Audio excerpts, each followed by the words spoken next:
Welcome into the Middle of Nowhere Gaming podcast. You want to start over again? No, let's just roll with it, man. I don't care. Episode 14, and we are back. The new year, 2014.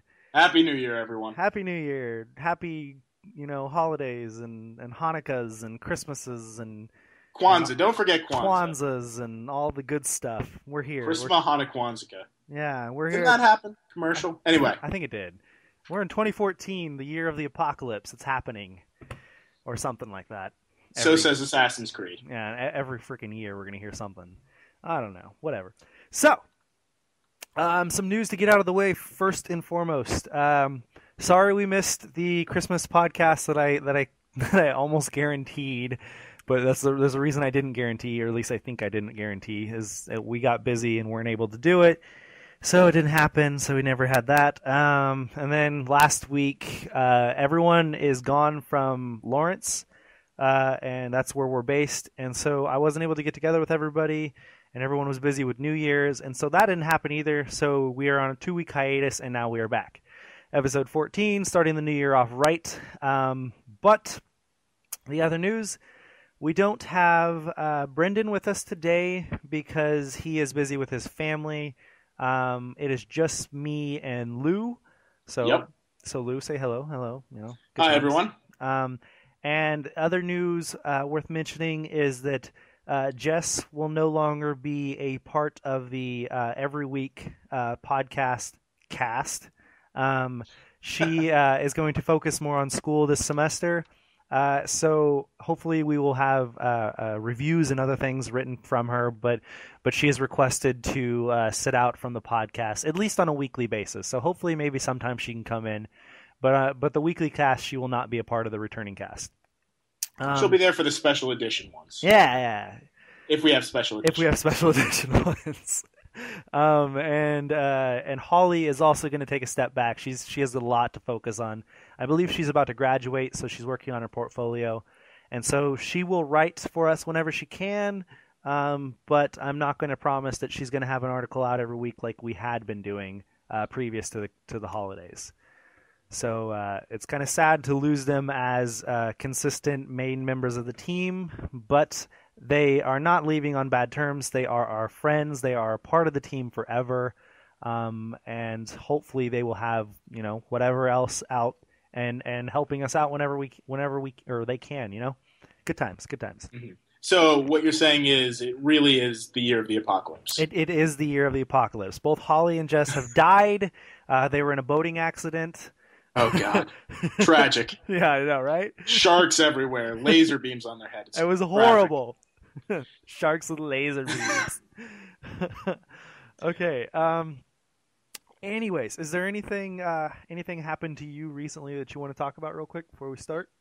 Nothing I want to talk about quickly. As a small snippet, Christmas came. Christmas went. I got my PS4. I bought a Vita.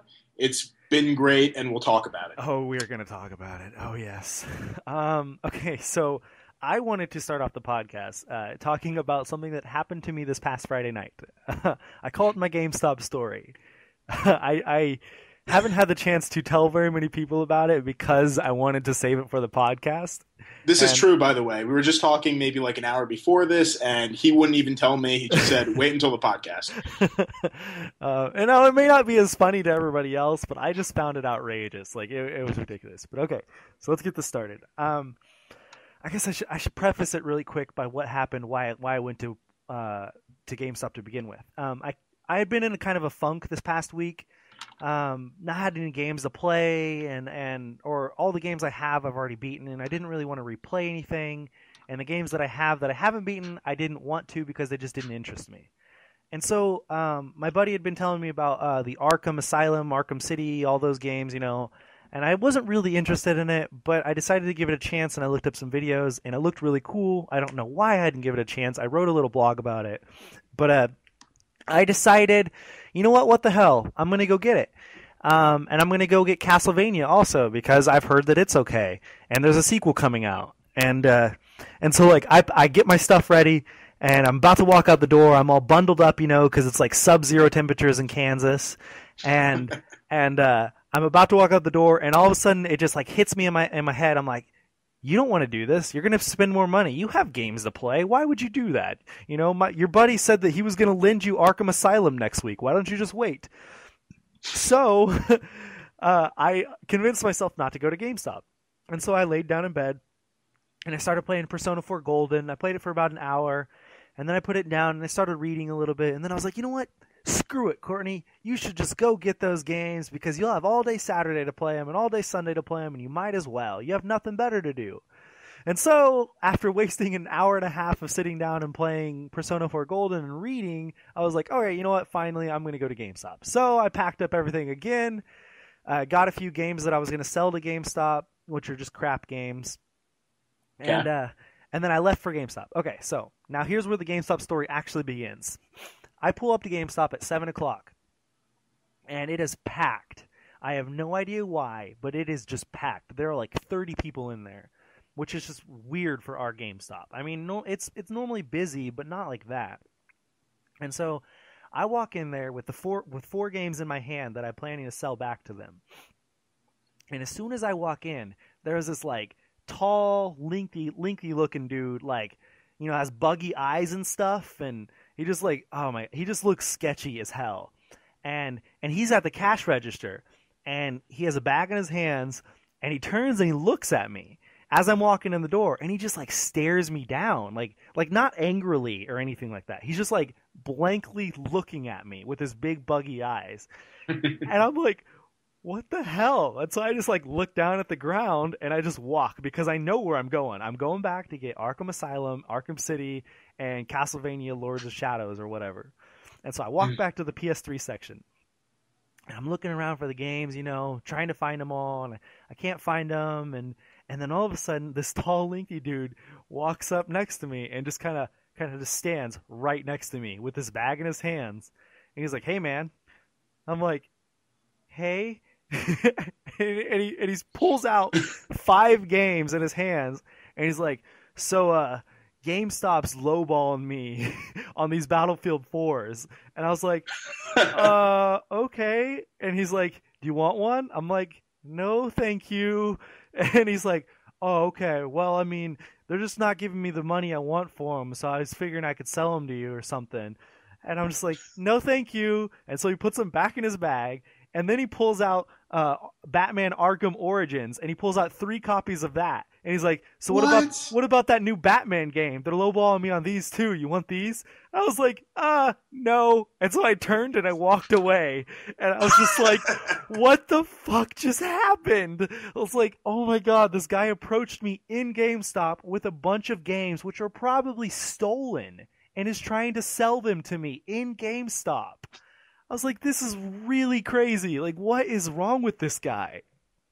And so he walks away, you know, after I walk away, and I get the games finally, and I walk up to the cash register, and he walks out of the building, and so I speak to the cashier, and I'm like, "Hey, you know that guy is trying to sell games in here, right?"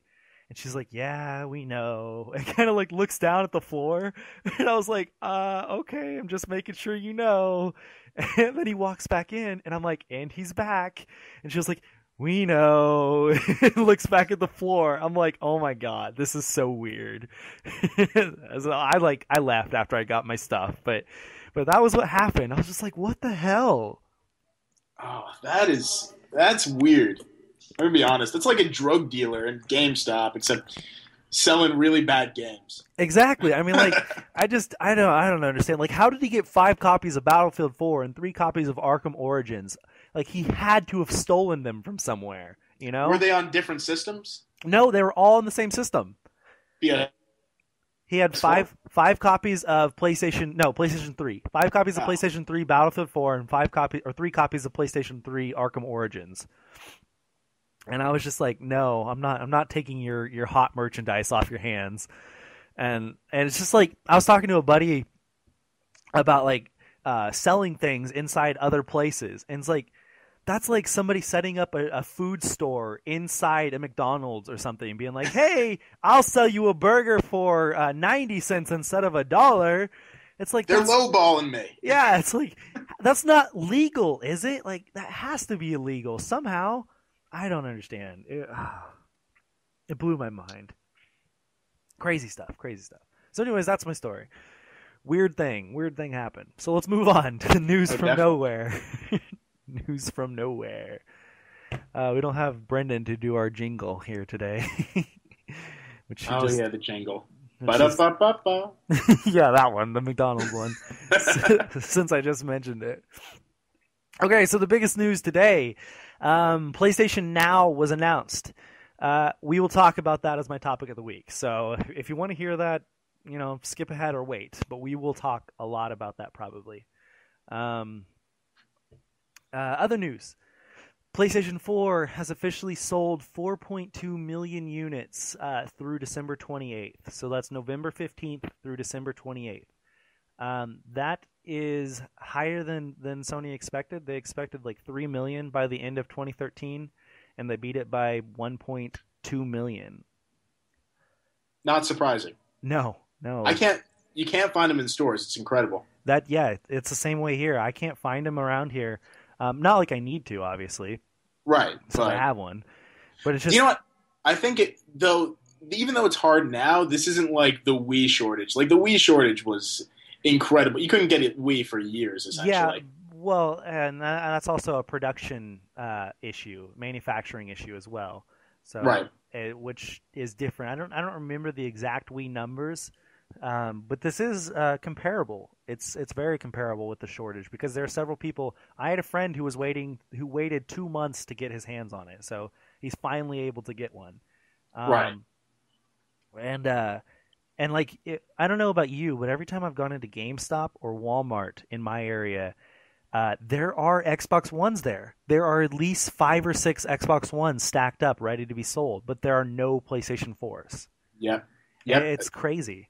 During Christmas, I forget if I sent you a Snapchat or meant to send you a Snapchat, but I was at the local Kmart and the local Walmart, Mm-hmm. and I went by the entertainment center. They were all sold out of PS4s. They were all sold out of Wii U's. And there were just boxes of Xbox Ones there. Exactly. That's exactly how it is here. It blows my mind. And I mean, it's something that we can't judge, like how well it's going to continue to sell or anything like that. We know how well it has sold, which we might as well bring up now is the Xbox One has sold 3 million through December 31st. And that's in 12 countries, I believe, something like that. Which it's nothing to be laughed at. That's a serious number. It's an amazing number. Everyone expected the PlayStation 4 to be 3 million also. So it's not like, I don't know. It's not a bad number, but when you think about how many extra units are in each of these stores, it's just like clearly they're meeting the demand. There's not more demand than there is supply because there are units everywhere that people can still buy. And it's only managed to get 3 million, which, I mean, it's not bad, but I'm just saying that like you can clearly tell right now demand for the PlayStation 4 is much higher. Mm-hmm. In my personal opinion. I mean, it shows. I know people will disagree with me because of fanboyism, but when you're looking at facts, it shows right now that the PlayStation 4 is more in demand. Now, obviously, there's also the 48 countries or whatever that the PlayStation 4 is in and stuff like that. But many of those countries don't have a very high population, so their total units sold in those countries aren't really significant to the number. Also, PS4 hasn't opened up in Japan yet, and once that opens up, I'm gonna say. I don't know what the attach rate for Japanese gaming is, but I'm going to say most everyone who's into gaming in Japan is getting a PS4. Oh, I agree. I totally agree. The fact that the rest of the world has the PlayStation 4 already, I'm sure that's just sitting there, egging them on. They need to get the PlayStation 4 and catch up with everyone else. It's their home country. It's their home console. Right. And Sony expects the PlayStation 4 to reach 5 million units sold by the end of the fiscal year, which is March 31st. And so they're almost already there. They could reach that by the end of the month. And as soon as February 22nd rolls around, whenever Japan releases the PlayStation 4, that number is going to spike. There's going to be a huge bump that day. Absolutely. I'm really interested to see how many they sell by the end of the fiscal year. That is going to be crazy. Can we take a bet on how many people are going to get trampled? Hopefully not dead, but certainly trampled. Trampled, yeah. Like, I don't know, was it Australia or the UK or whatever where that happened? There was a bunch of videos that popped up on the internet about it. Like, stores weren't doing the whole pre-order thing. They were like, hey, we have 50 units. Whoever gets here first gets it. And so there was, they would open the doors and everyone would stampede into it. That's a poor way to do it. Poor business practice. Absolutely. Okay, how about let's go to one of your news. What was one of your news things you wanted to talk about? Well, I'm covering the Nintendo news today. And you know what will go up with sales too? Nintendo sales are up again this week in Japan, which is great news. I'm actually going to attribute some of that to the PS4 not being released yet. I think some of these Japanese gamers have that new console itch. They really want something. They can't get the PS4. They don't want the Xbox One. And they go, well, why not Nintendo? Yep. Nintendo does have a great lineup over there with Monster Hunter. It's got Mario out. It is actually really appealing over there. Oh, your northeastern pronunciation of Mario. No, that's the Italian. It's not northeastern. Well, I understand that, but still, I love it. It's when I say Mario. Yeah, you said Mario. It is Mario. I'm gonna stick with that. Oh, I accept that. It's cool. I just laugh at it whenever I hear it because I've always, Mario my entire life, and so it's weird to hear it. But yeah, I don't know. That is awesome news, though. To put some real numbers out there. Let's see. They sold 209,000 3DSs this week, and just short of 80,000 Wii U's, which is above every other console, PS Vita included, which has been a pretty big seller. That's been seeing a Japan spike lately. Yeah, it has. And this is really good news for Nintendo.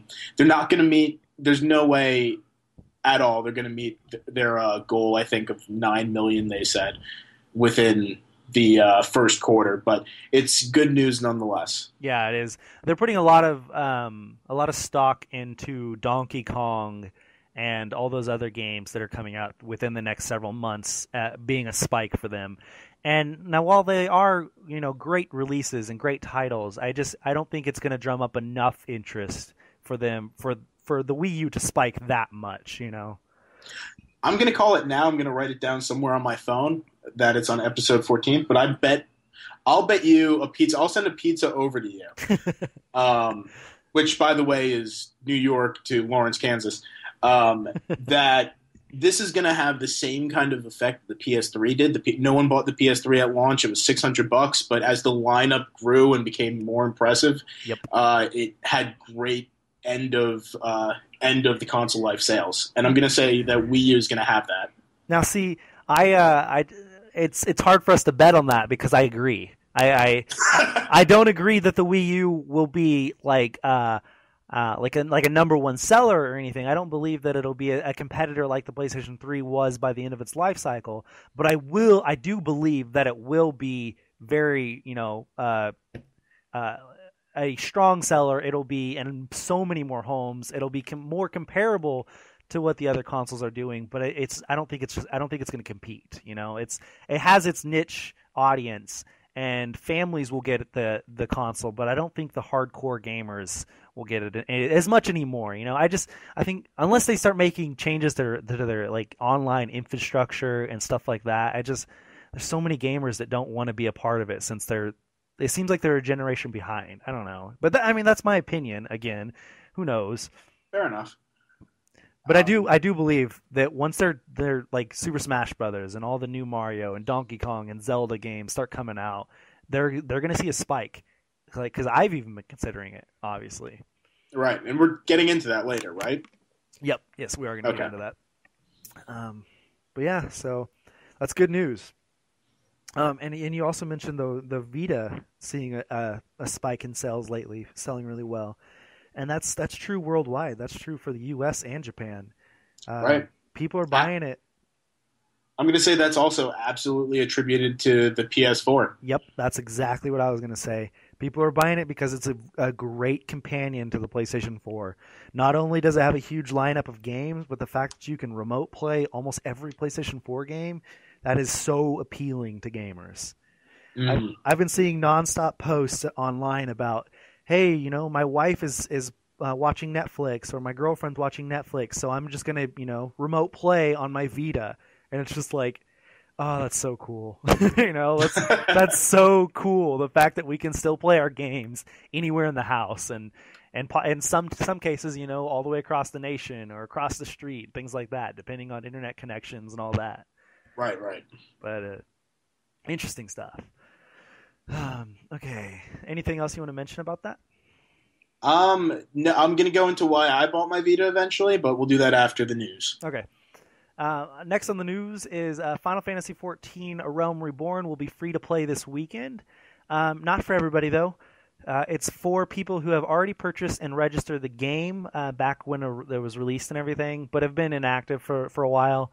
What it is doing, why it's free to play, is because there's the new 2.1 patch with a bunch of new content.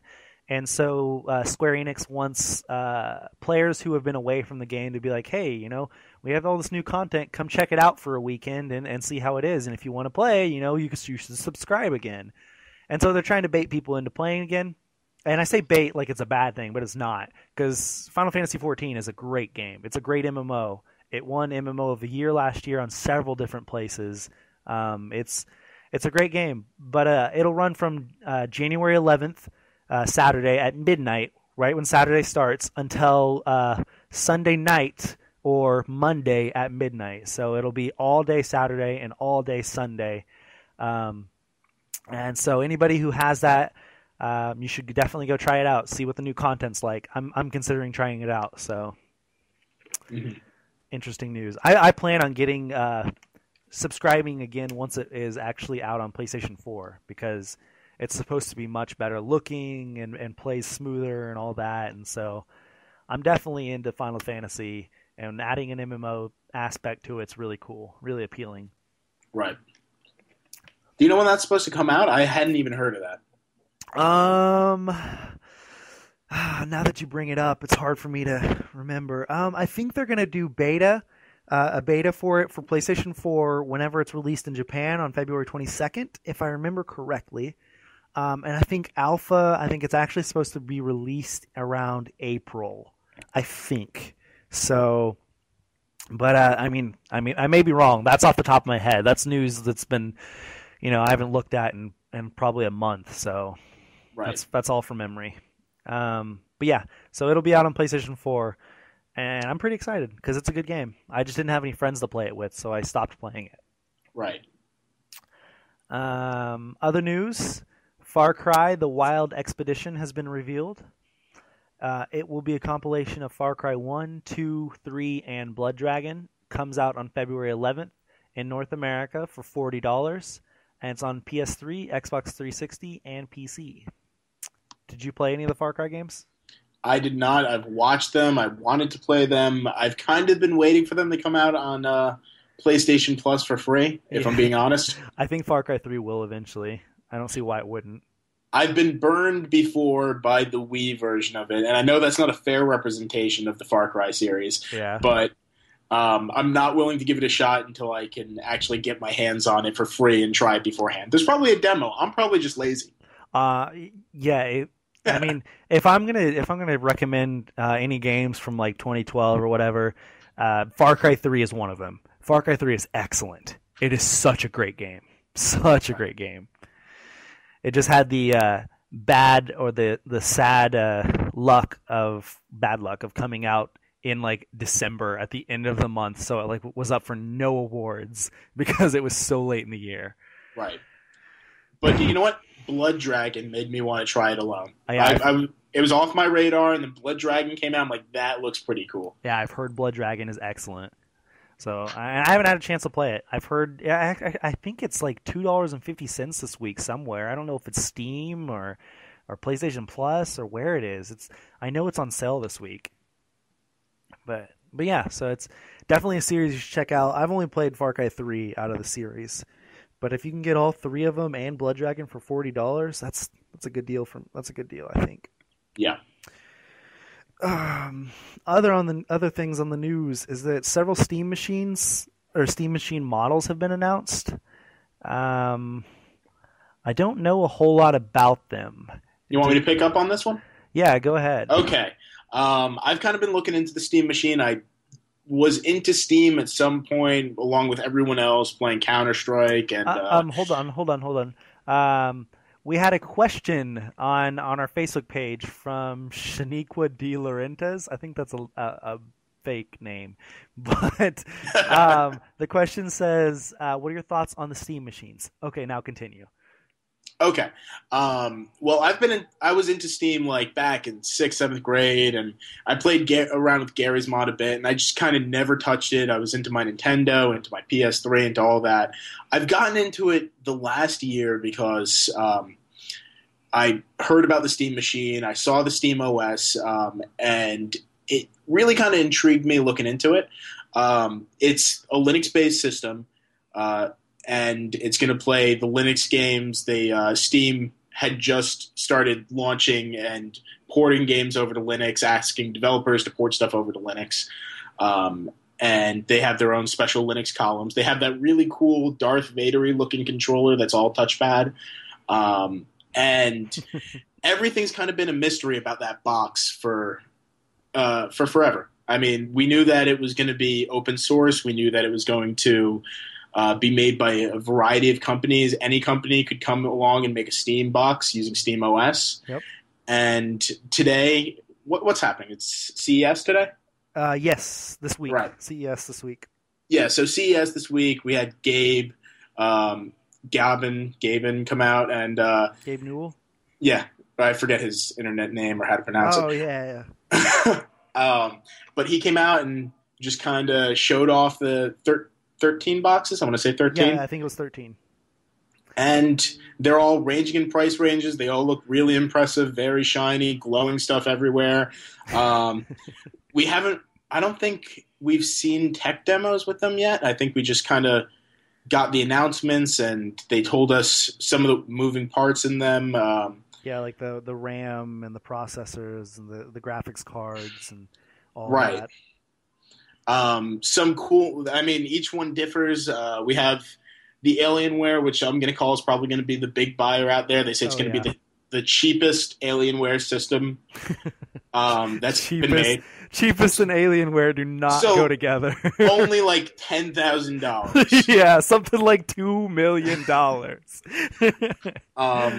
Then there's a bunch of other companies. I'm not on the computer crowd. I don't keep up to date with all of the different manufacturers for computer stuff. However, there were some cool stuff, and I could recognize some cool things where, for instance, on the Steam OS, you're not going to be able to play Windows-based games because it's using the Linux system. So there is going to be a Steam box that'll allow you to play, that'll run both operators so that you can play the Windows games and the Steam games on Linux. So that was interesting. That one is a fortune. And I could ramble on and on about these things that I really know nothing about, but I'll give you my reaction to it. I just know the only thing I really know about it is that they play Steam games and that they price between like $500 and several $1,000s, all the different models. So that's all I know about it. Right. That's all I care to know, really. It's PC. Come on now. Sorry. So my reaction to this is I want one. I do. I'm the crowd that they're catering for, and I know that. I keep up to date with technology. I have a list of Steam games that I've won or bought on sale real cheap. And I remember when you were winning games like left and right. That was a contest by Nick or Treat. I'm going to give him a shout out because I won like 20 games and I feel so bad about it because I was like waiting for everything. But anyway, go on. Yeah, and do you know what makes me feel worse? Is I actually don't have a system to play it on. I have a Mac, so I can play like a whole 2 games. I can play The Walking Dead, and it comes out really shitty on it. But anyway, I'm totally the person it's targeted to. And even though I am the person it's targeted to and I want one, I have no idea what to do with the kind of variety they're putting out. Yeah. There's 13 consoles. I know I want one that's under $1,000 because I don't want to spend over $1,000 for something that's not going to be my main computer. Yeah. And I just don't know where to put my chips yet. I really have to wait till it comes out, and they're going to have to do some really good marketing towards it. Yeah, it's one of those purchases that you don't want to buy day one. You kind of want to know what the hell's going on. Right. And I think that it's okay that they do that because it is Valve. Because Yeah. it's Steam. We all thought this way about Steam too when it was coming out, and by that I mean I was in 6th grade when Steam came out. But when that was launching, everyone was like, "Who wants a client that they could just launch games from? Why can't they just launch games from their computer? This seems ridiculous." And since then, it has a bigger fan base than. I don't know. I think they were saying Steam has like 70,000 or 70 million users or something like that. Something ridiculous, and that might not be a fair representation. I have 4 accounts, because I am nuts. But and there are probably people who made accounts and just don't use it and things like that all the time. So I mean, who knows how many there really are, but still. Right. I think that they can push it. If they could find a way to make it relevant, then it's going to happen. I think they could have that same kind of push that the Windows phones the Android phones made. Mm-hmm. No one found the Android phone relevant, and then months down the line, years down the line, we got people actually. I think that's the most correct me if I'm wrong, but I think that's the most popular service right now. Instead of iOS, it's actually Android. Yeah, it is. So yeah, I think that they can push it. I don't know if it's going to take the place of the PS4 or the Xbox One or the Wii U for weird people like me, but yeah, I think that if anyone's going to do it, it's going to be Valve. Yeah, I don't know, it's promising. It's really promising. This is the only way I'd ever consider playing computer games really on a regular basis, or Steam-based games or anything like that, is something like the Steam machine, having a console-looking thing that I could play it on my TV. I'm not a keyboard and mouse guy. I would rather play some kind of a controller, and I know you can, there's controller compatibility that I can hook up my like PS3 controller and stuff, but it's just I'm not really into PC gaming. But this is one of those things that might convince me someday, depending on how well they market it and how good the reviews are and things like that. I could see myself getting one eventually. Right.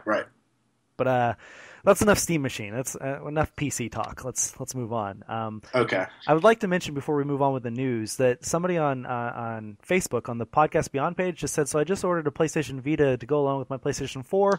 What games are free on PlayStation Plus?"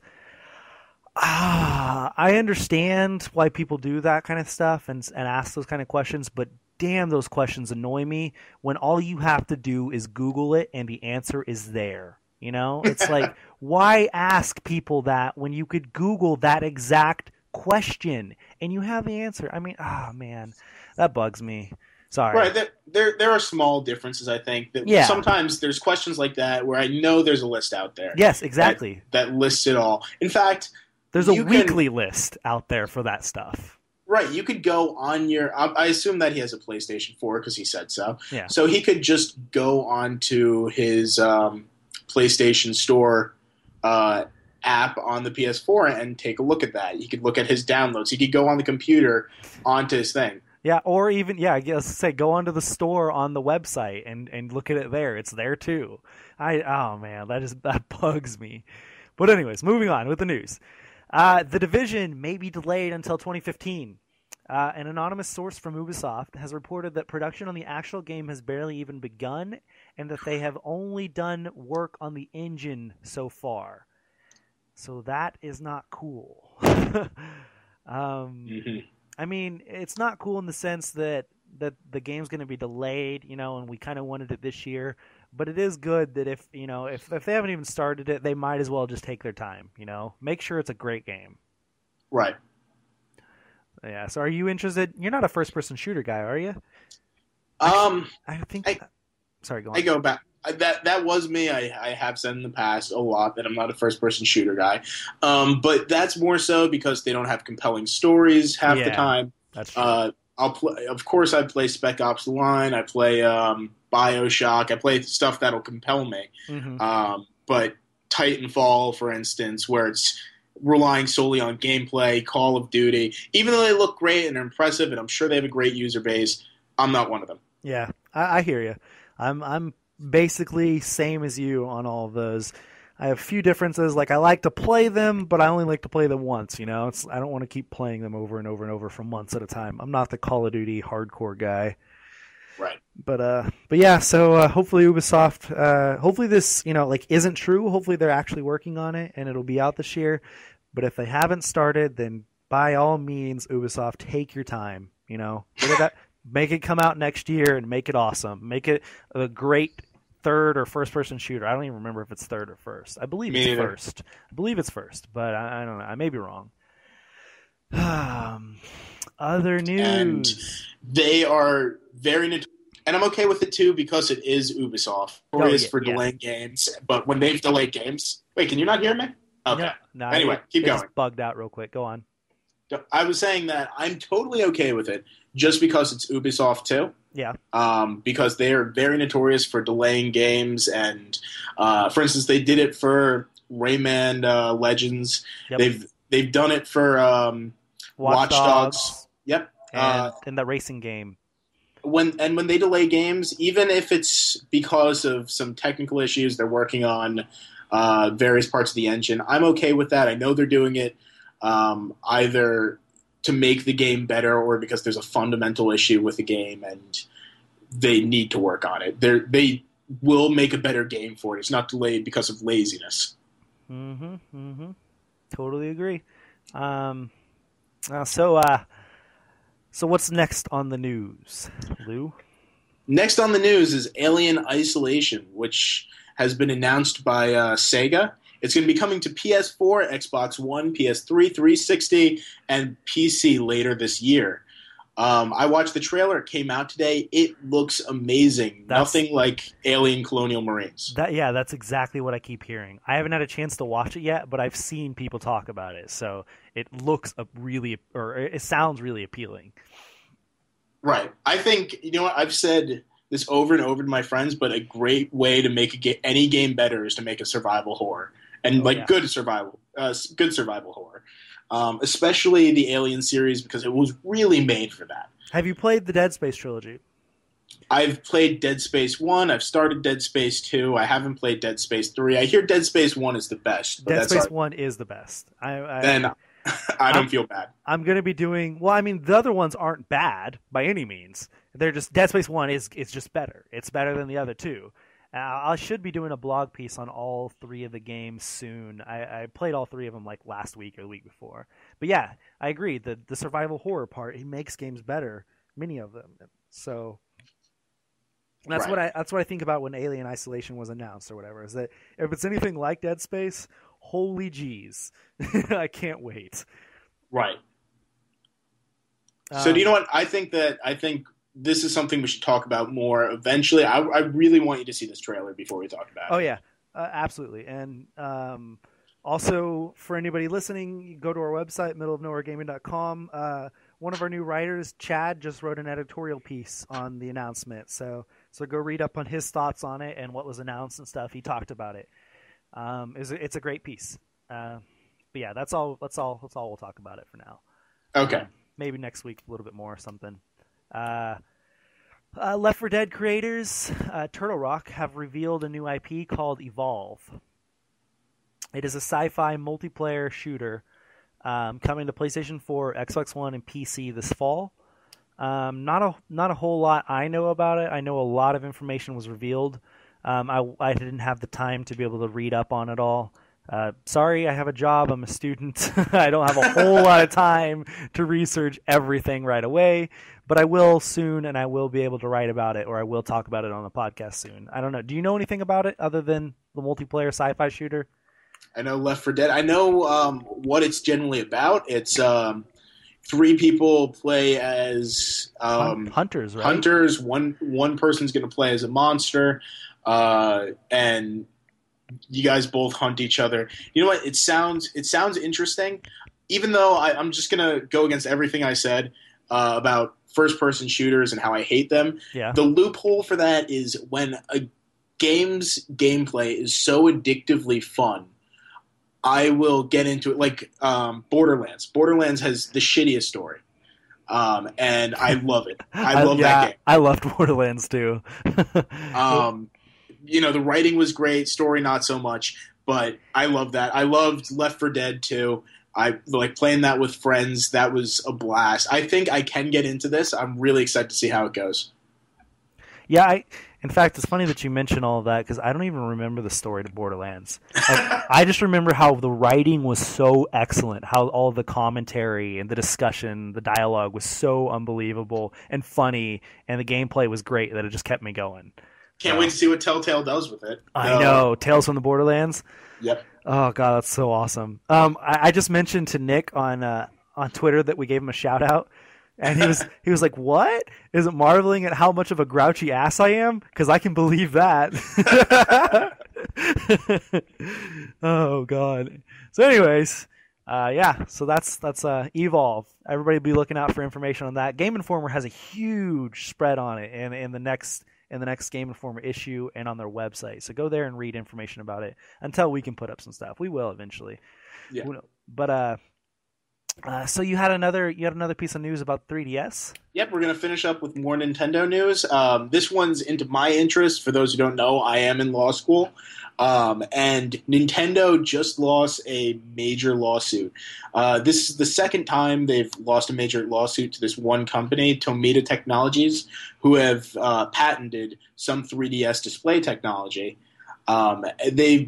In 2011, they had lost $30 million in a lawsuit. It's like $30 billion. That's ridiculous. That's all their Wii funds. But they lost $30 million. It reportedly later got cut in half by a judge, seeing how it was clearly unfair. Yeah. But in this round, I guess the lawsuits have kept coming, and Tomita won a portion.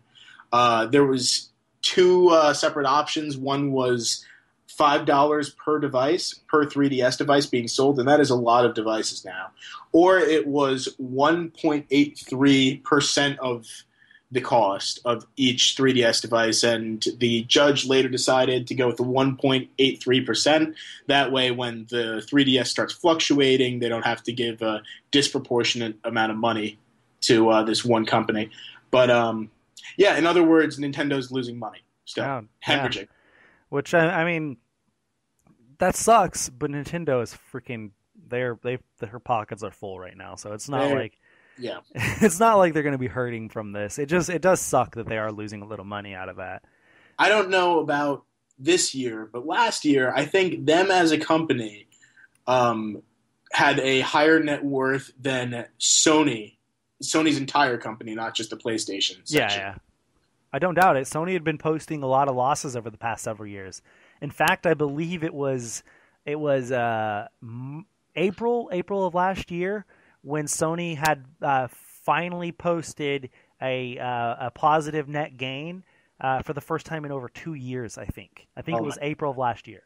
So that's, I don't doubt that Nintendo was worth more at that point. Right. Oh, and one other thing that I'm really curious about, and it might make a lot of sense now, whether the 2DS is affected by this lawsuit. Yeah. The lawsuit is specifically for patents on the 3DS devices. I don't know if that includes the 2DS. It may explain why they went that direction, which kind of seems like a weird direction at the time, but now may make sense. I was going to say, was the 2DS maybe done in reaction to some of these lawsuits? Possibly. It's really interesting. I might contact Nintendo about it and hopefully get a reply, but I won't get a reply. Yeah, who knows? I mean, at least you'll get something like a comment about we don't comment on rumors and speculation. You know, like the typical reply to everything. Yeah. Oh my God.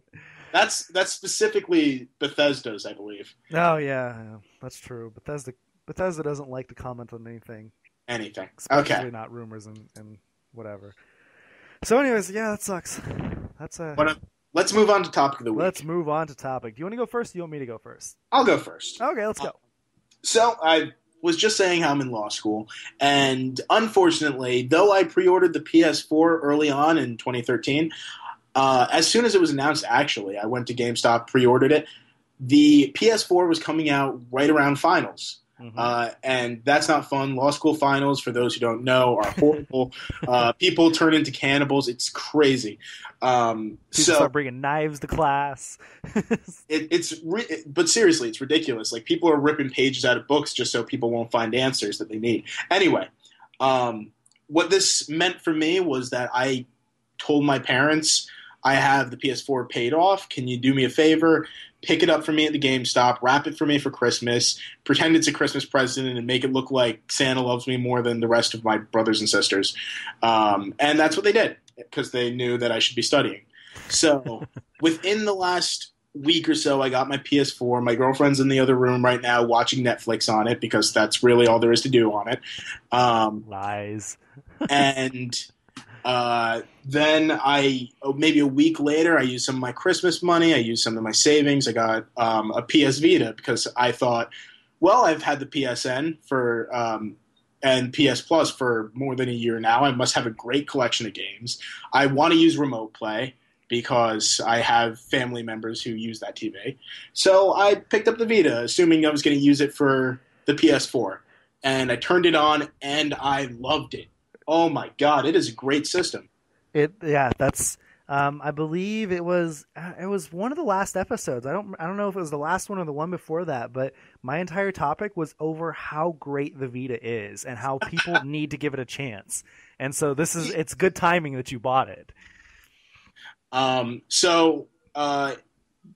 Essentially, what I've been doing is I've been basking in my Sony PlayStation glory for the past couple of weeks. I've platinumed Resogun. I've been playing Toro's Friend Network, and I feel like a heroin addict doing so, by the way. Don't get into it. Please don't get into it. It sucks you away. It's like Animal Crossing. I'm trying to save you here. And then I recently got into Uncharted Golden Abyss, which I know that you just played, right, Courtney? Yes, I did. I started it the week of Christmas, I believe, and I finished it right up around New Year's. So yeah, I've done a complete playthrough of it. That's right now. I'm only halfway through.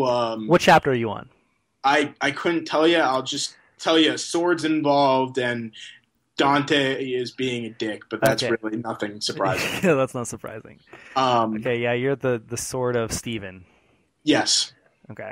The only reason I know the name is because my buddy Steven played it, and he thought that was awesome, that it was the sword of Steven, and he pointed it out to me. So I was like, okay, yeah, you're right.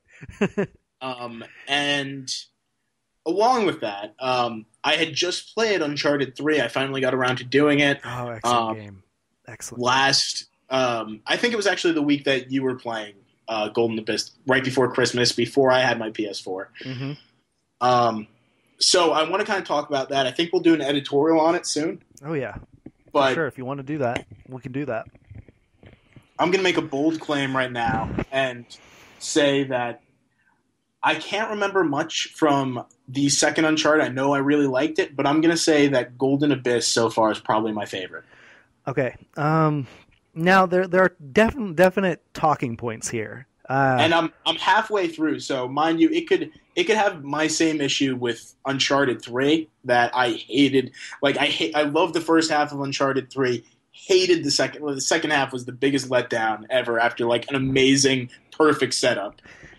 Now, in my opinion, I would rank it Uncharted 3, Uncharted Golden Abyss, Uncharted 2. But that does not slight any of them, you know? Like, it's so interchangeable. They're so close together at how good they are. But I really liked Uncharted 3. It's hard for me to remember everything about it since it's been several months since I've played them.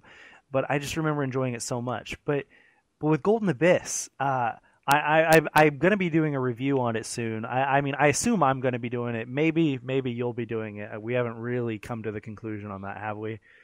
No, I could do a second opinion for it. We could do something. I don't know. Yeah. But anyways, I'm gonna be reviewing it soon. But what I have to say about when you say it's the best Uncharted game, I agree in some senses. Like I love the history in Golden Abyss. Yes. Like, there is so much information in that game, so many facts about these ancient races and people who did things, and oh my god, it's packed full of information. It's way more historical than any of the first three Uncharted games. Right, and with that, and this is going to be my main issue with Uncharted 3, was it makes sense. Like, they keep going with the continuity of it. Like, there's never a lull period where I think, how did I end up here? Like, me ending in a giant pirate wreckage from Uncharted 3. I'm like, well, that seems random, seeing how I was just in a desert. Yeah. But yeah, like it's really easy and to go with the story for this one. In the past games, I've really went with the story because of the writing. The writing is amazing. I love listening to anyone talk because everything's so punchy and funny. But this one, it's like watching National Treasure, and I love National Treasure. So do I. But see, like, we're going to disagree on this. I know we are. No, I'd also argue that you're not even to the good part of Golden Abyss yet. Oh my god! Like you're almost there. It's like chapter 21 or 22 or 23 where the good part starts. Okay. And I don't want to ruin. All right. Well, I'm willing and waiting. Yeah, I don't want to ruin why it's the good part, but and I believe you're not there yet. When you say this sort of Steven, I think that's right before what happens. But something happens to where it just gets better. Now, but all right. But I'm going to see if you know exactly where I am. I'm at that part, and I've been playing it on and off, just picking it up, where Dante's climbing a couple of walls, and I'm mounting a turret gun, just firing down people. Yeah, you're at like chapter 16 or 17, I think. Yeah, something like that. Yeah, so I believe you're a few chapters away. I think, let's see. It looks like, yeah, I can't find it. I don't know. It's okay. Anyway, yeah, you're a few chapters away from where it gets good. But I do think you're going to really enjoy it once the thing happens. But what do you think about Chase? I like Chase. I did too. I'm glad they didn't go with whatever her name was. Elena. I was sick of Elena. I feel like they just keep bringing her back for no valid reason at this point. I'm not sick of Elena. I really like Elena. But I like that this is a prequel to the series, and so they weren't like, oh, we can't introduce a love interest because he hooks up with Elena. It's freaking, Nathan Drake. He's gonna fall for somebody. He's gonna like a girl. It doesn't matter, and so you have to introduce somebody. And so I found that awesome that they introduced a different girl and they gave her a cool background with like a really cool grandpa and a cool backstory and all that stuff that happened. All right, one more thing. Speaking strictly game mechanics. Yes. What do you think about the collectibles? That's part of the history part that I was talking about. Is there are tons of them, way more collectibles than any other Uncharted game. I love that. So do I. I love Banjo-Kazooie. I love the collectathons of the N64, and it's not the same in a way, but I mean that's part of the fun of this game. I think they should stick with that amount from now on. I love that Uncharted or the Golden Abyss collectibles all have like information about each one of them. Yeah. And most of them, Drake has a comment about it, and he'll say something silly about one of them, and it's just like, oh my god, like I don't know. Sony Bend did an excellent job with it. Excellent job with Golden Abyss, and I've seen the argument made that Uncharted is a series that belongs on handheld devices or just the Vita in general, and I'm almost inclined to agree. Like, Golden Abyss was great. I love it on my PS3 and I will love it on the PS4, but it was excellent on a handheld device. Another question: have you tried the card game yet? No, I haven't. I'm not interested in card games really. I used to play my own rounds of Yu-Gi-Oh! Magic the Gathering, so I might give it a shot if it's cheap. I've heard it's good. I like the idea of it. Yeah. I like that it's something connected to something else. It really makes me feel like I want to play the game to get these cards, even though I don't know yet if I'm going to play the game. Absolutely. I like that they tied it in. Two games tied in together. That's really cool. I always find that interesting. Like, for example, Mass Effect, how they're all connected, and even though that's a continuing storyline, it's just anytime there's some kind of a connection between games, it's awesome. Like the Tales games now. If you have if you have a saved game from a Tales game and you buy the next one in the series, you're going to get a bonus at the beginning, some kind of a costume or maybe an experience bonus or something. It's cool to see games connected. Oh, okay. I wasn't sure what you were saying. I thought you were saying Telltale. No. But that also works too. Yes, that is. Okay. But so anyway, I think I've done rambling and okay. exploding about the PlayStation. So let's move on to your topic. I have two topics. One of them's minor. One of them's major. Let's talk about PlayStation Now. Like the first news we announced, and we said we'd get to, the biggest news of today and of the week probably right now is PlayStation Now. For those of you who haven't kept up, which I'm assuming if you're listening to this, you probably have. You probably know, but I'm going to refresh your memory anyways. Sony has announced that the video game streaming service powered by Gaikai will be coming this year, and it was called PlayStation Now. They acquired Gaikai back in 2012 for around $400 million. I think it was like $380, something like that. And what it's going to allow you to do is stream PlayStation 1, PlayStation 2, and PlayStation 3 games to devices like your PlayStation 4, your PlayStation Vita, or other non-gaming devices like smart televisions, smartphones, and tablets. This is like groundbreaking, It's huge because the beta starts later this month, and they expect to officially roll out the final product this summer. And oh my God, I'm excited. It's super backwards compatibility. Yeah, it's their answer to it. I think that this is a great way for them to make extra money. They're going to make tons off this. They are. Yeah.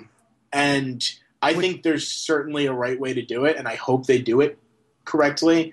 I know this. I've been burned by the Nintendo experience with Virtual Console. Yeah. And they release games at a snail's pace. If they were to release its entire catalog, like Nintendo's entire catalog, it's got a rich history. Oh yeah, absolutely. By now, Sony's starting to amass that kind of history, and I think that they have to make it appealing and have a lot of games up front, and just keep rolling them out. Don't sneak out 2 titles a week. Exactly, like they have been on PlayStation Network. Right. I mean, I wrote a story. I wrote the story about it earlier this morning, which will be yesterday for you guys listening. And my opinion on it included something that you're talking about, is that if Sony actually teams up with all of these publishers and actually gets all of these old games, on this service, PlayStation Now, then I can see this subscription, which by the way, when you mentioned how much money they'll make off this, there's no pricing announced yet, but it will be subscription or rental based. You can choose whether you want to rent one game or have a subscription, which will include all games. But I assume that if they have a huge catalog of games they're going to include on this subscription base is going to be huge. It's going to be way big because you don't have to have a PlayStation 3 to play the games, You don't have to have a PlayStation 4. You don't have to have a Vita. You can use a tablet to play these games. You could use a television. Yeah. Right? Then they have it. Oh my God. Yeah. Any smart television or maybe Sony television, or I don't know. They haven't probably Sony television. They haven't been specific, but something like that. And I just it's huge news if they can pull it off. If they can fairly price it, stream it well enough, and it's I can't see any way that this is going to hurt them unless they just don't. If they don't pull it off, it will be an utter failure and it will hurt the company so bad. But it would be a waste of Gaikai. Really. Yeah, a waste of $400 million. But I feel it's got to be good. Gaikai hasn't been doing anything but this, I feel. Yep, they have. For the last 2 years, they've been focusing on this since Sony bought them. So, Right, and everyone's been wondering what's Gaikai up to. When Microsoft's Cloud was announced, we were all thinking, well, what the hell is Gaikai doing? Yep. Now we know. I'm really impressed by it. I can't wait to see it happen. I know I have a back catalog of games I want to play on consoles that I never bought. Well, I mean, they were streaming The Last of Us and Beyond Two Souls at the CES event this morning, and so people were playing it. People were testing it out. I'm interested to see when comments start coming out about that, when people talk about what they played and how well it played and stuff like that, because they were playing it on a Vita and other devices like that and big screen TVs, and it's really intriguing. And the last important thing I'm going to say about this is it is so smart to do this now. I mean, it would have been great when the console launched, but it's obvious they're not going to have games. Yeah. Within this year, there aren't games for it. If you could say, hey, you could play any of those PS3, PS2, PlayStation games, PlayStation Vita games you never bought before, they don't need those PS4 games out right now. They have that time. Yep. And it's like, as for the pricing on it, like we said, there's no announcements, but I assume it will be fairly priced. Like, yeah. If I'm gonna make a bet, and I would love to make a bet with somebody. If somebody wants to bet with me, go right now. I will bet that the service, a yearly service for Gaikai or PlayStation Now, what is now?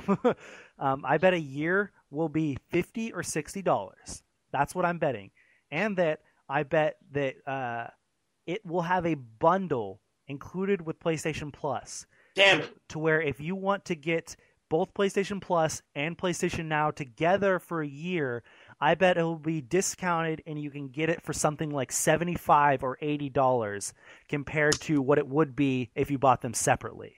I'm not betting with you. Yeah, I was just about to say it's going to be $50, and if you get it with if you already have PlayStation Plus, it's going to be $19.99.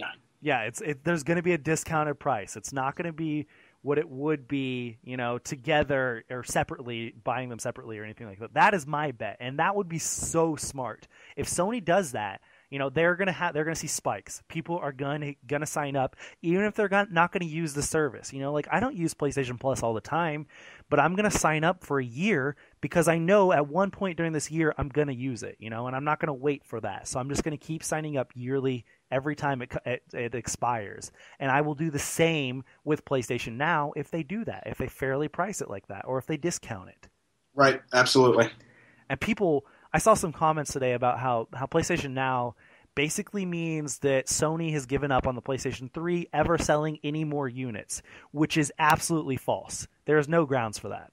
Like, that doesn't make any sense whatsoever. That doesn't mean they're giving up on the PlayStation 3. They still expect it to sell, and this isn't the entire catalog of PlayStation 3 games. I'm sure there's not going to be the entire catalog. It just I don't see how this would hurt it at all. Because also, or no, they said that they were giving up on PlayStation 4, I believe. I don't know. I don't remember. One or the other. But it's just like, this isn't going to be streaming PlayStation 4 games, It's only going to be streaming PlayStation 1, PlayStation 2, and PlayStation 3. So, right. But I lost my train of thought. Sorry. Anyways, okay. So, anything else to say about that? Nope. Let's move on. It's exciting. It's really exciting. Very exciting. That's the final thought. It's happening this summer. Did we say this summer? Yes. Okay, we're good. The beta is the end of this month. It's a closed beta. So we're not supposed to hear a whole lot about it, but I'm sure there will be several leaks. People will talk about it. And then it's officially supposed to roll out this summer in North America. They haven't announced for the rest of the world, but North America this summer. My other topic, which is really brief, we could just touch on it and just talk a little bit about it, is that my interest lately, for some reason, I've been really wanting a Wii U and a 3DS. Like, really been wanting one because I want to play Mario and I want to play, Zelda. I want to play Donkey Kong. I want to play Super Smash Brothers and stuff like that. Okay.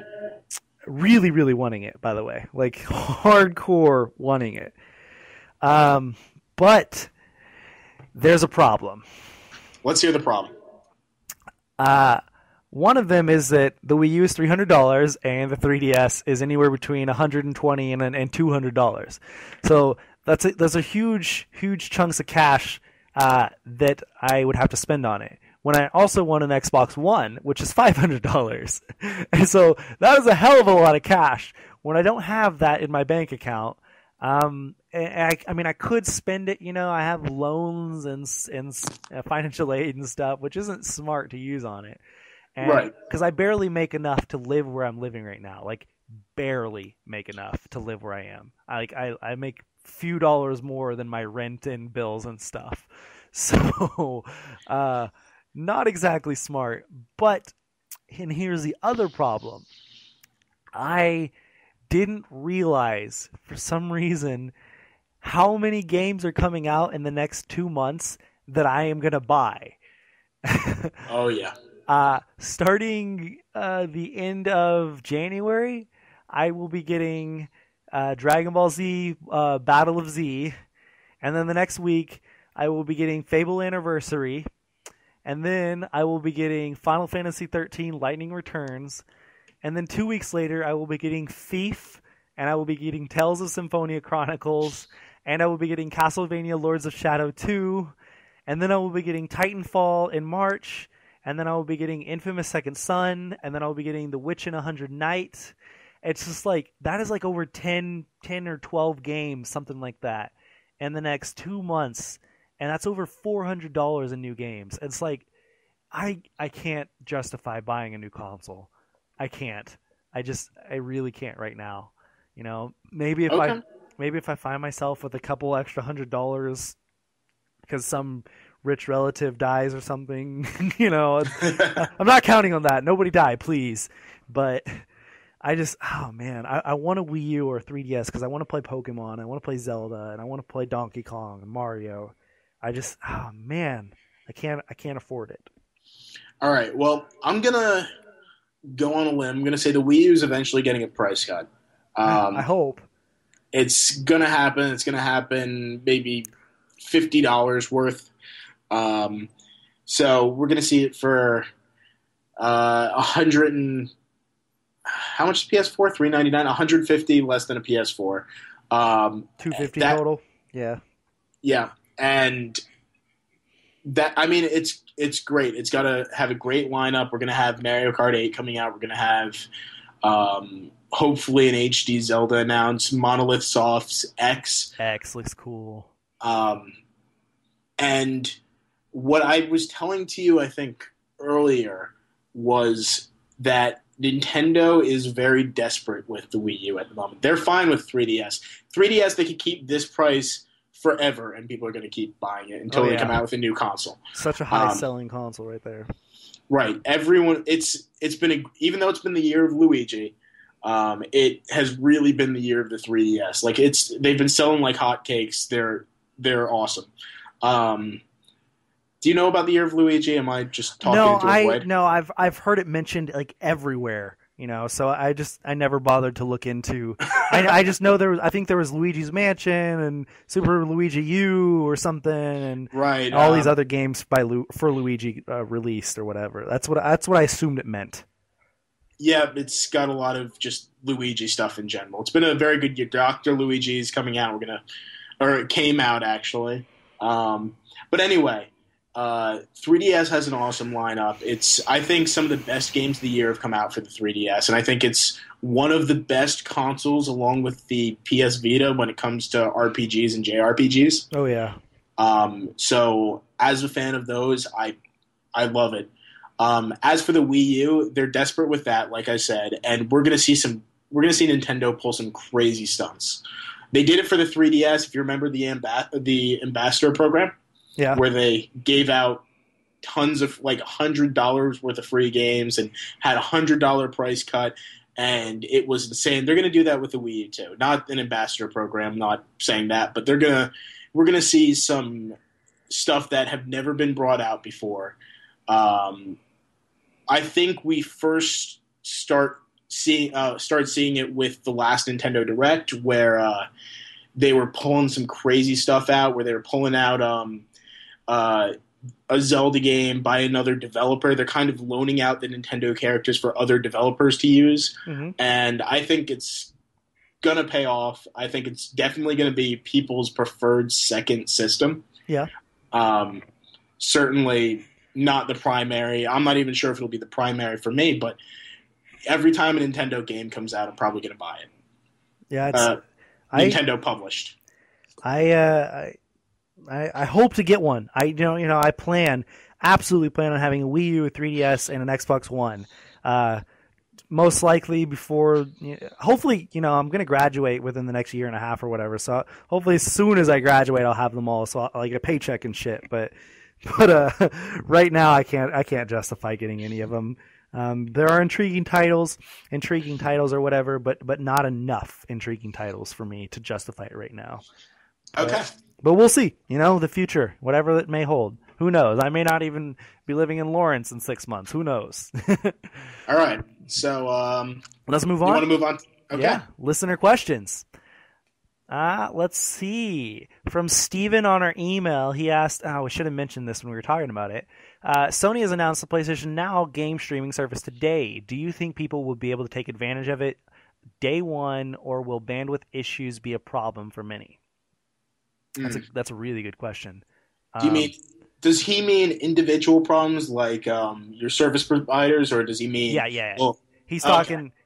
Your service provider allows a 30 gigabyte data cap per month, and what if is streaming gonna push too much data that you're not going to be able to play very many games or for very long or something like that? That could be an issue. It really could. My only counter to it being an issue is that if you're the person who's going to be getting PlayStation Now, you're likely have a good provider and have a lot of bandwidth. And also, if you're getting PlayStation Now, you're also probably a person who is already buying PlayStation Network games, and most of those games are huge downloads. So you're already pushing your bandwidth by downloading games, and so you're probably not going to be doing any more by streaming games, I assume. And then you also got to look at some of these games you're going to be streaming are 1995 games, these old small file games, and so it probably won't be a whole lot of streaming data.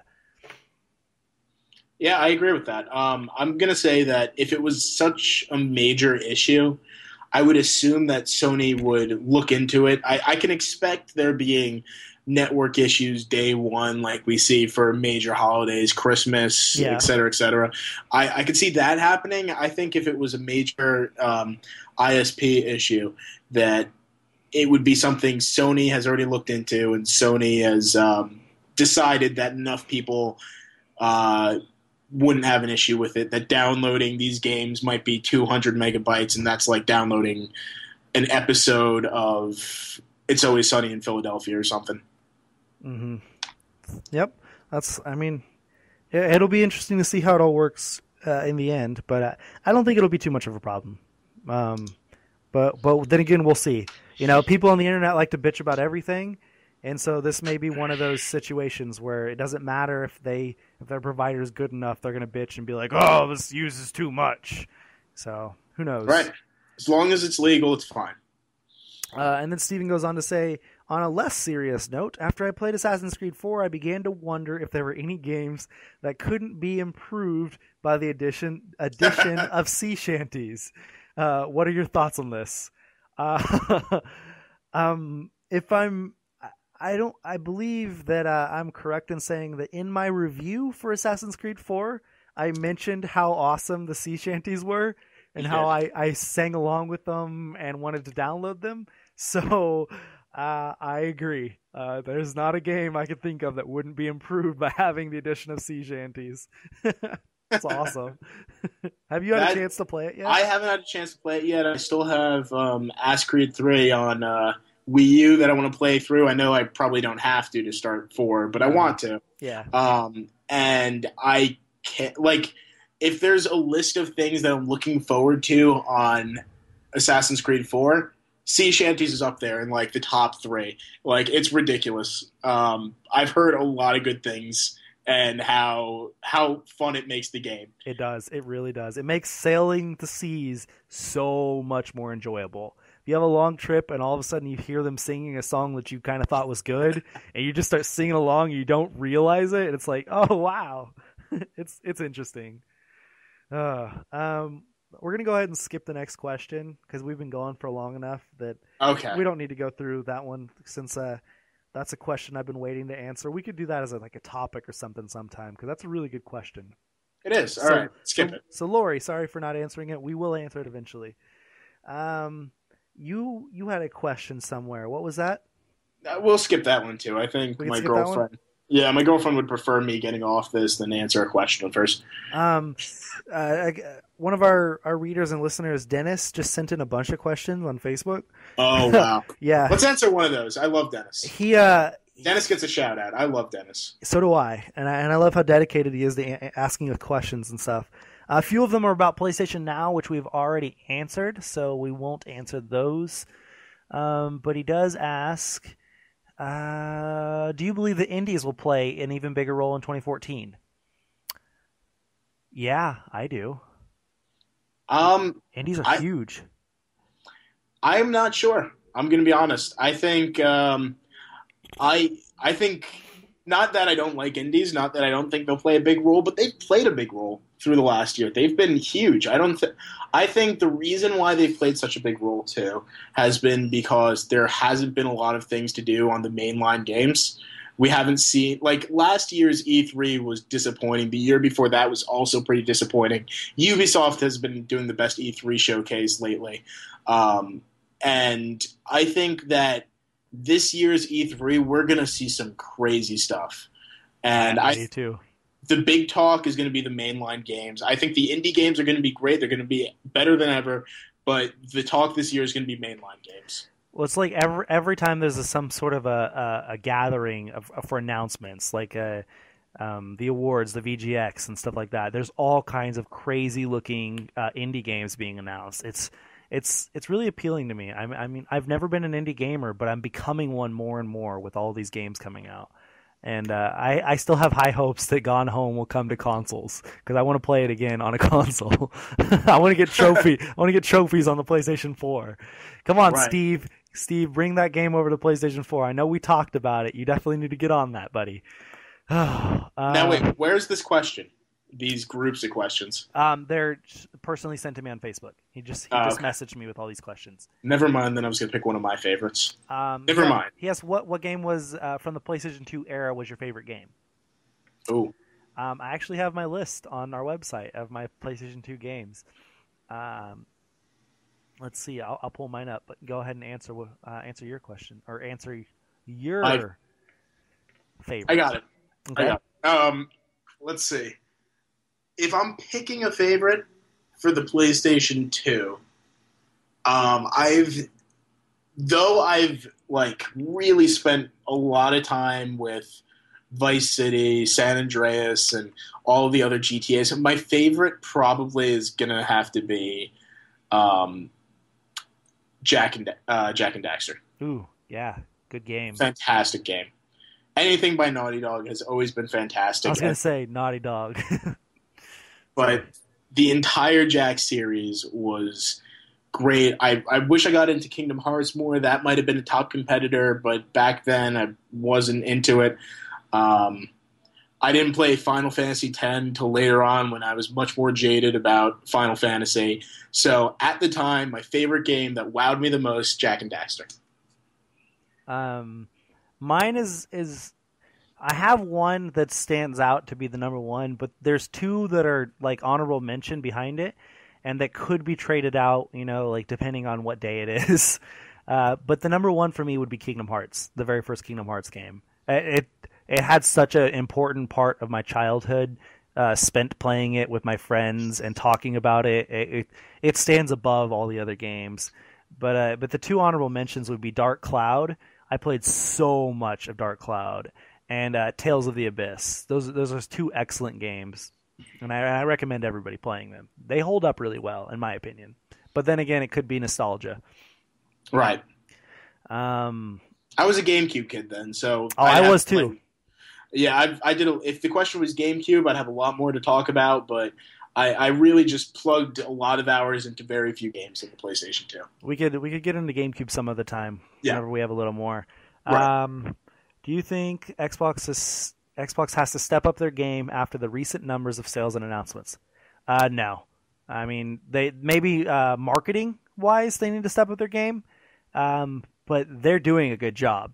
They're doing an excellent job. Their 3 million is nothing to laugh at, like we kind of mentioned earlier. 3 million is a lot. Also, I'm gonna say that I don't think they're gonna want to stay in the console race too much. Depending on which CEO gets picked, if you've been watching the business side of Microsoft, Yeah.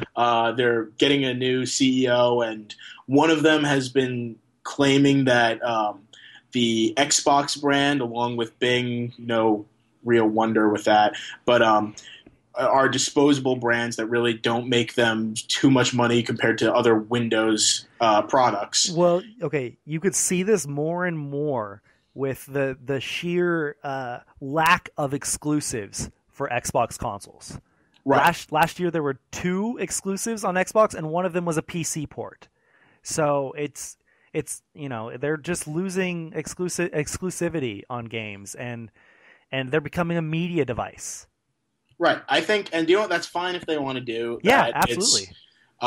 For a while, I've always just thought of them as the third-party device where all the third parties want to make games for them, and now third parties are kind of moving on to the PS4 as well. Yeah, well, there was a reason they were doing it, and it was because it was easier to make it for 360 than it was for the PS3. Right. Go on, sorry. So yeah, I think that they're not going to, because 3 million is a great number, and I think that even if it wasn't a great number, they probably could give up on this console and not care too much. They probably just want to make their R&D money back and maybe some more, and I think they're gonna bow out of the fight. Yeah, I believe that eventually they're gonna get out of it. Also, I mean, but it goes along with the argument that then there's not going to be another generation of consoles. That it's going to be all streaming services and things like that, and Microsoft would be smart to do that as well as PlayStation. Sony, if you start streaming devices or streaming games and stuff like that, you don't have to pay for the R&D. You don't have to make these consoles and lose so much money, because Right. it takes years for these companies to make back money on these consoles because they have to sell them at a loss most of the time. Right. It's just like if you don't have to make these consoles, you're going to make more money out of it. It's kind of like, sorry, go on. Microsoft is kind of making their bet with that too, with their initial Xbox One thing. It wasn't streaming just yet, but it was all digital. Yep.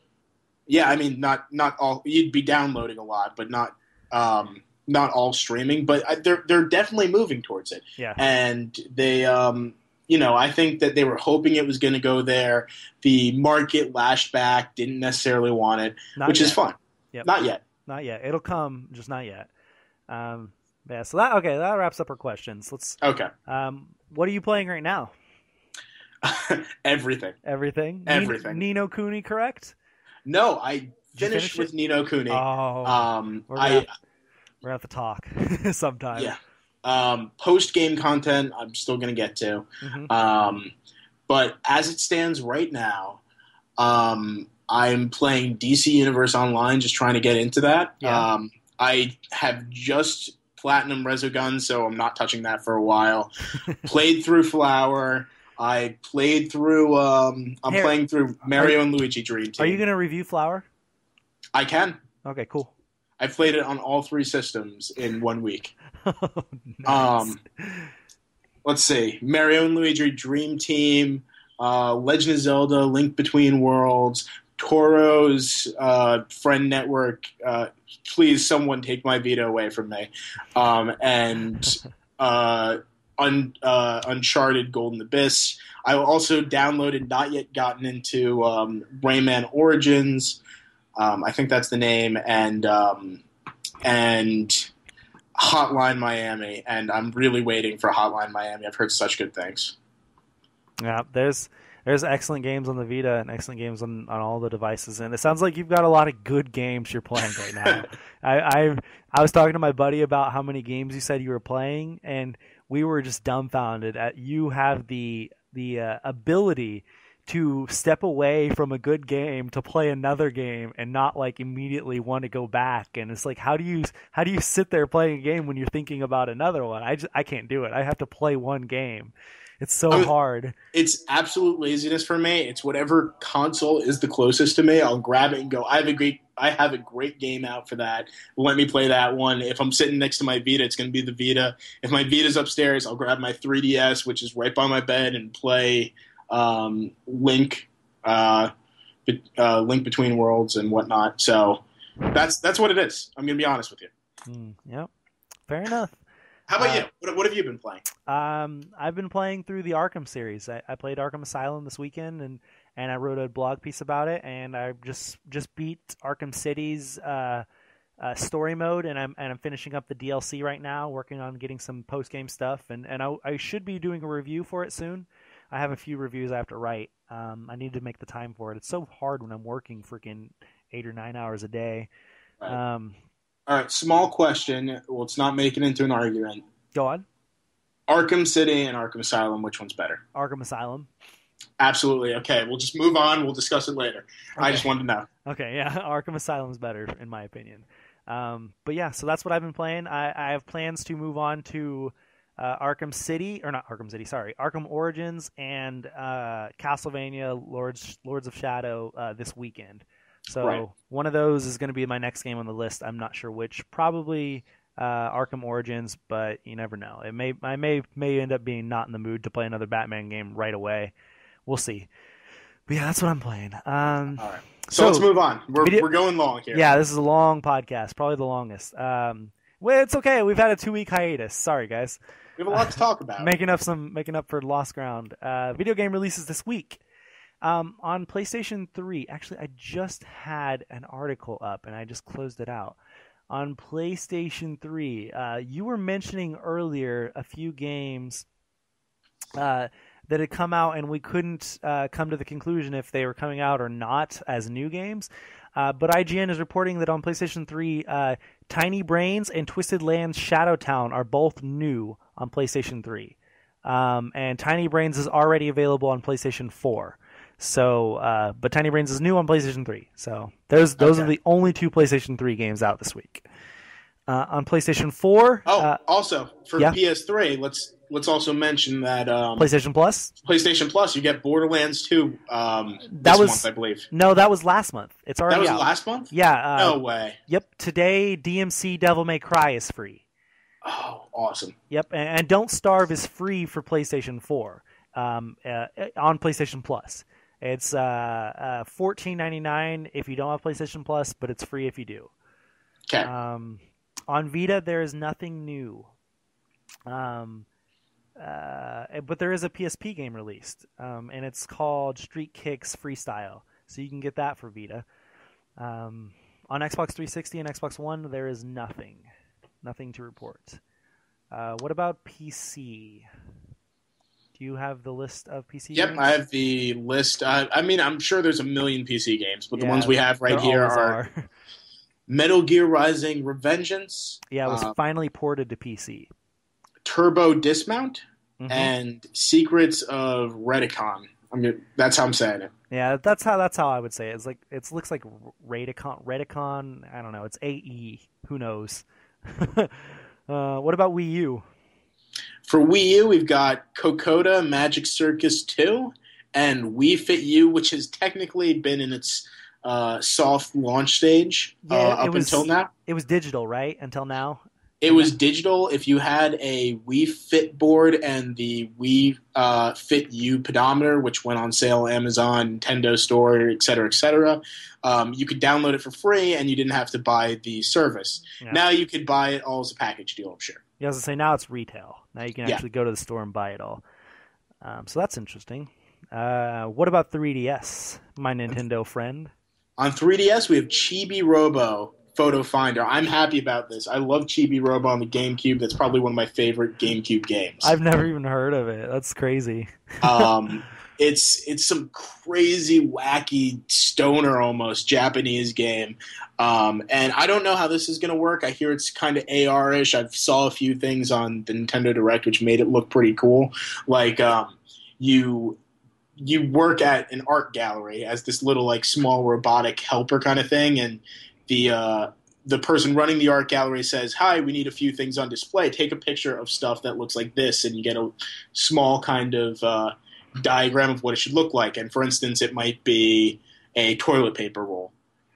For some reason, they want to show that in an art gallery. So you go find one in your house, you take a picture with a 3D camera, and out pops Chibi Robo, like from in your living room while you're taking this picture, grabs it, disappears with it, and shows up with it in the game. It looks pretty cool. I forget how expensive it is, but it's probably something I'm going to pick up.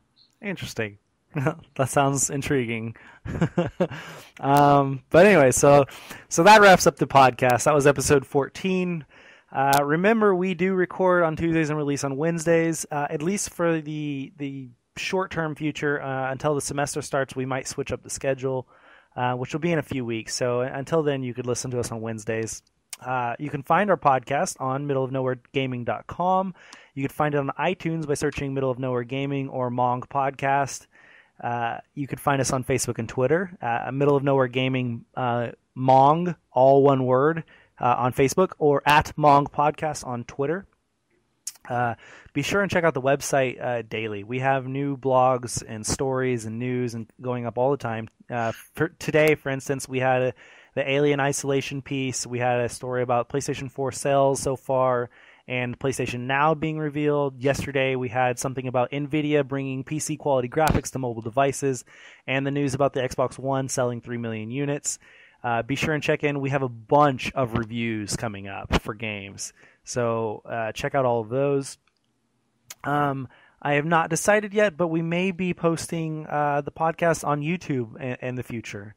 So be sure and pay attention, because we will announce it if that's what we're going to do. But other than that, you can find us both on the social medias.